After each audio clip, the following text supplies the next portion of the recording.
Good afternoon, everyone. This is Christian with PerfectStockAlert.com, a 100% free service for smart investors and traders. All we ask in return, please refer a friend. Today is Tuesday, June 4th, 2013. We'll be looking at various market charts today going around the globe.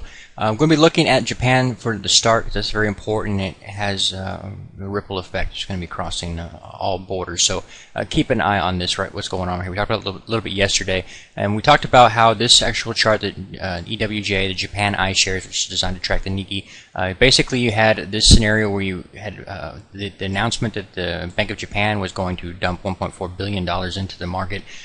Even discussing buying stocks just to drive up market prices as well as drive down the yield, right? And that was the strategy. Everyone's been doing it, so why not them as well? And then all of a sudden, it just broke down. We had this rally, it went on for that while, and then all of a sudden it just snapped. And we told you yesterday when we were talking about this that the actual move here shouldn't be as dramatic as it is, and it's a structural issue. Whenever you have some structural change, that means something fundamentally has changed. And so you may not even know what that thing is, but it's in fact being reflected on the chart. So there was an article that came out today, and I posted the article on the PerfectStockAlert.com website in the message forum, as well as Facebook and Twitter, etc. Okay, so you can read them if you'd like. But the gist of the article is basically saying that Japanese people understood something that foreign investors didn't, and that was very simply that they were seeing interest rates rise, and their economy was not improving. So that's really bad. It's a scenario where, because they're printing all this extra money, the interest rates rise, and if it doesn't actually benefit the economy, then actually you're hurting the economy by continuing your process of bond buying, that thing. So in effect, the market caught on to this and snapped, anticipating that they were going to have to stop printing money and stop driving up these prices. That was the end result. As long as their fundamental economic data was negative or getting worse, then they would have no choice but to stop dumping money into the bond market. And so that's what this market trade was all about. Now, in this particular situation, you can see that we have had the hammer candlestick formation. We talked about that yesterday, why you were seeing that, and then the bounce here.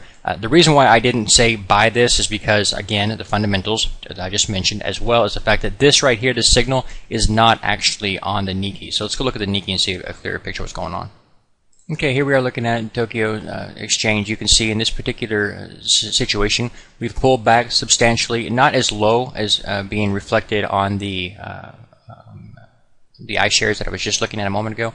And so, the pullback was not as low. It came back to just the start of the announcement, basically, but the iShares had fallen lower, therefore the bounce in the iShares would be a little bit more pronounced. But again, here I would not be a buyer simply because there's no hammer candlestick formation here. This is not a true bottom, ergo the actual crash is not over. And there's a couple different things that could signal that for you. If you look at your longer term charts, if you take a daily candlestick chart and you were to put a 6-month time frame on it, you'll notice that in the uptrend you have higher highs and higher lows, and your best entry opportunities are when you pull back to that 50-period moving average, giving you a nice little hammer candlestick formation. That is actually beautiful. It's a perfect environment, perfect scenario, etc. In this particular situation here, no hammer candlestick, but there's something else that's more telling and more troubling, and that is that you closed below the 50. You didn't find support there. You did it here, and then you did it again here. And that's very important, and you're going to see today in some charts I'll show you. That is a very telling signal. It's one of the different trading methods that's out there. Whenever you start to break below the 50-period moving average, you're showing that you've lost momentum to the upside, and that is important. It's typically the start of a bearish rollover phase. So you might see something like this. You do this number here and then come down lower. You could do this, just bounce at this level, bounce around here, get a sell signal, and then break down. You could even go like this, which we've seen before. That would be the first shoulder, the head formation, and then the second shoulder would form, so forth and so on, and you would get a head and shoulders pattern. There's many different ways that it could do it. You could get a double top. I could go on and on, but the main thing is you need to be watching this for some kind of a rollover thing. Do I think we'll come up here and take out the previous high? No, because of the fundamentals I just stated.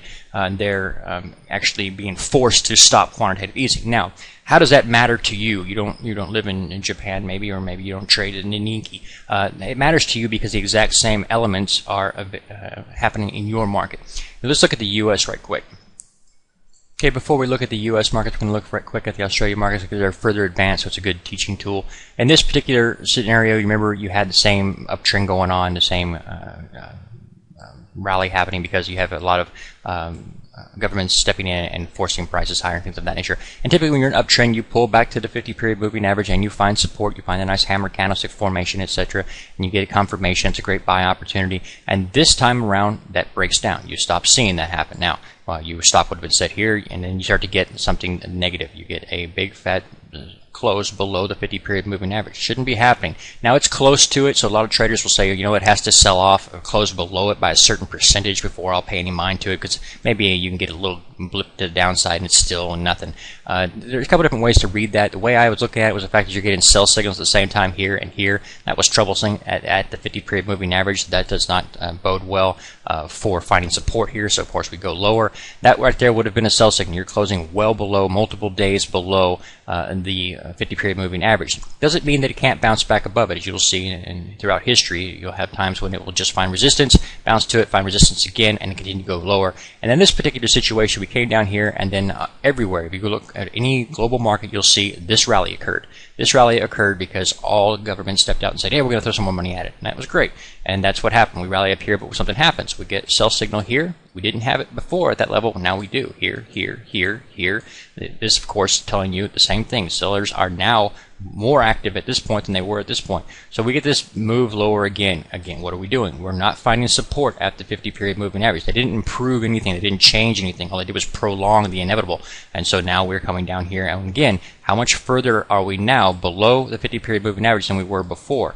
You can see that bears are now stronger at this point than they were at this point. All these things are telling you the same thing. Look for a breakdown. Anticipate this 50-period moving average is going to start to roll over. It's already begun. That means it's going to start moving in the direction of the 200-period moving average, at which point it will cross the 200, giving you the death cross, and at that point you will officially be in a bear market. It'll take a while for people to actually realize this, but it's actually developing in front of you.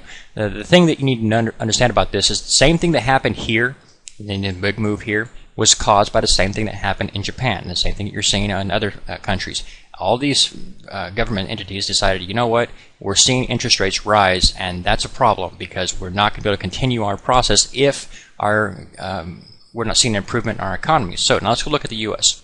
Okay, here we are looking at the NASDAQ, and again, I showed you guys the Dow yesterday, and it's more advanced than any other chart. It doesn't have the breaks that I'm showing you here. It's the only, I think the S&P did as well, but we'll talk about that later. The main thing to show you here is the NASDAQ. The basic thing here, again, is the same overall theory. You advance and you pull back down, you get the hammer candlestick at the support of the 50-period moving average. All that should be, it makes sense, and you get a bounce up here, and then you start to close below it. That's a warning sign. You should not be doing that. That's the first sign that something's about to change. It doesn't matter that you bounce to the upside in this particular scenario, even if you consider, well, the Fed did this and now they're going to do it again. I just told you they can't do that. Here's why you're starting to break down, because everybody's starting to realize what's going on.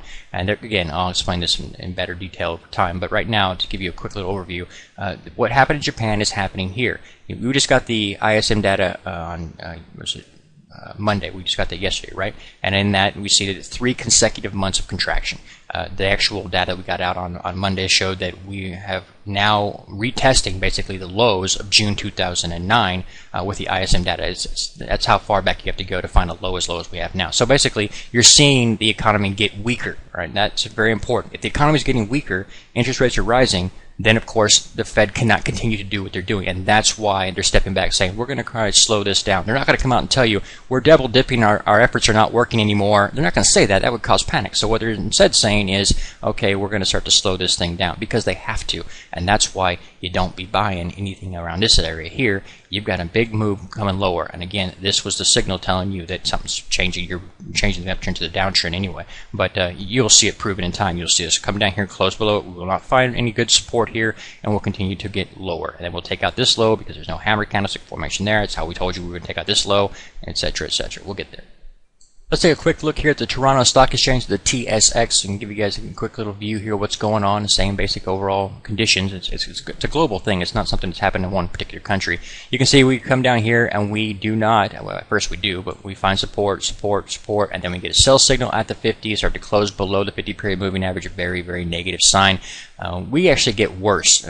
You'll see a massive bear market in a bit, and you can tell that because you close below with sell signals under the 200 period moving average, but we'll get to that later. Right now you're not that far advanced, but the basic thing here is that you are closing below the 50 period moving average. That's the sell sign. That's the trouble problem. You come back up here because of the government stimulus and you get sell signals. Okay, massive sell signal base, the same level, double top if you will, and we're coming back over. But notice what the 50 period moving average was doing during this time period. Just contracting, getting closer and closer and closer and closer to that 200 period moving average. What's about to happen?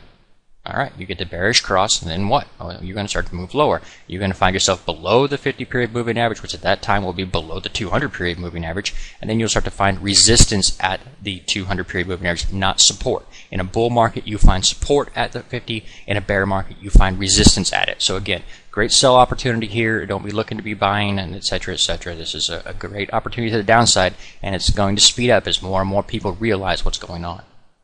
If you've not been to the free website at perfectstockalert.com, it's right there. It's 100% free, and all we ask in return, please refer a friend. For those of you guys who are looking for my personal charts, right here under the market chart section, you can find my short-term and long-term charts, 19 of each, and you will see my annotations that I update nightly, see my stop loss limits, my entry signals, so forth and so on. Okay, and that's about it. God bless, take care, and I will see you in tomorrow's video. Please take a moment to review our disclaimer. The information provided herein is our opinion only. Under no circumstances do any statements here represent a recommendation to buy or sell securities or make any kind of an investment. You are responsible for your own due diligence. To summarize, we do not provide investment advice, nor do we make any claims or promises that any information here will lead to a profit, loss, or any other result. These videos are for educational purposes only.